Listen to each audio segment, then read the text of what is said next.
Bonjour Xavier.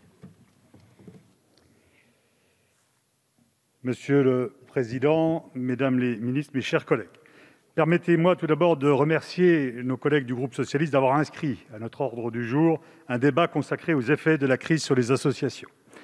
Nous connaissons le rôle indispensable que les associations jouent dans nos territoires. Un tiers des Français adhèrent à une association, un cinquième y œuvre en tant que bénévole, et près de 2 millions d'entre eux y travaillent.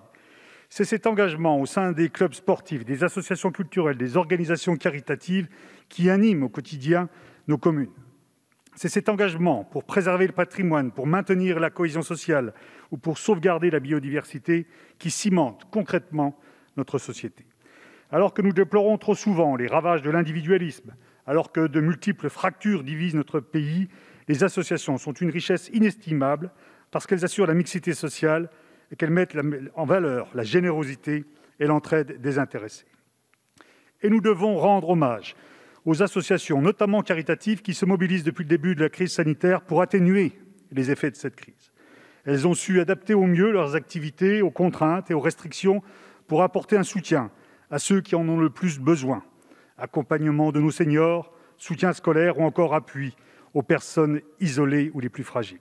Mais nous savons aussi que cette crise plonge malheureusement le secteur associatif dans une crise très grave, une crise majeure.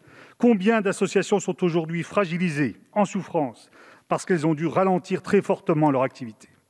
Beaucoup d'entre elles sont menacées financièrement par le confinement, parce qu'elles voient leur nombre d'adhérents chuter ou parce qu'elles doivent annuler des manifestations.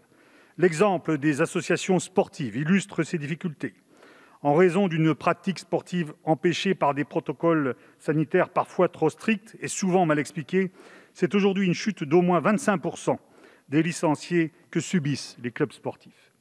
À cela s'ajoute la baisse des participations des sponsors ainsi que celle des recettes normalement réalisées à l'occasion des compétitions et qui sont aujourd'hui annulées. Ce sont aussi les associations culturelles dont l'activité est à l'arrêt ou quasiment à l'arrêt depuis plus d'1 an maintenant.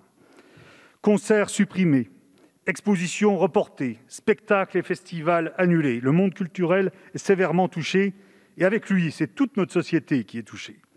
Car les conséquences de cette crise du monde associatif se diffusent. Et aujourd'hui, c'est tout l'équilibre social, physique, psychologique de notre pays qui est menacé. Et cette menace pèse tout particulièrement sur les jeunes qui se voient privés de tant d'activités dont on a besoin à cet âge. Ces années passées pour eux sans pratique sportive, sans rencontres culturelles, risquent de provoquer des dommages irréversibles pour toute une génération. Mesdames les ministres, les associations ont besoin de notre soutien. Elles savent qu'elles peuvent compter sur le soutien des collectivités territoriales qui, malgré les contraintes budgétaires qui leur sont imposées, restent aux côtés de leur tissu associatif. Mais il faut aussi le soutien de l'État. Certes, des mesures ont été prises. Dispositifs de chômage partiel ou du fonds de solidarité ont été étendus. Des délais de paiement leur ont été accordés pour les échéances fiscales ou sociales. Des prêts garantis par l'État leur ont été octroyés. Malheureusement, ces mécanismes ne sont pas assez utilisés par la faute d'une information insuffisante ou de la complexité des dossiers à remplir. Mais surtout, ces dispositifs ne concernent que les associations employeuses, soit 1 sur 10 environ, ce qui laisse de côté l'immense majorité des associations. Il est donc aujourd'hui indispensable d'offrir des perspectives au monde associatif, de plus en plus démotivé. Perspectives financières d'abord. Sans vouloir revenir sur la suppression inopportune du mécanisme de la réserve, il serait toutefois indispensable de retrouver de la souplesse dans la gestion aujourd'hui trop technocratique du FDVA. Pourquoi ne pas refaire confiance aux élus?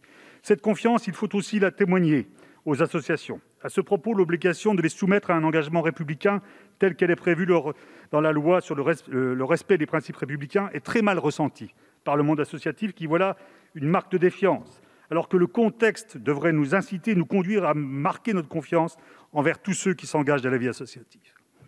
Enfin, le plus important aujourd'hui pour les associations, c'est de pouvoir reprendre leurs activités. Les associations savent maîtriser et savent respecter les règles sanitaires. Il faut leur permettre très vite de refonctionner. Tous les acteurs sont aujourd'hui suspendus aux annonces du gouvernement qui, malheureusement, sont sans cesse reportées. Les associations ont besoin d'une visibilité qui, aujourd'hui, leur manque cruellement. Mesdames les ministres, mes chers collègues, le bilan de cette crise ne sera pas que sanitaire. Il sera aussi économique, bien sûr, mais également social. Et le passif subi par les associations risque de peser bien lourd. Je vous remercie.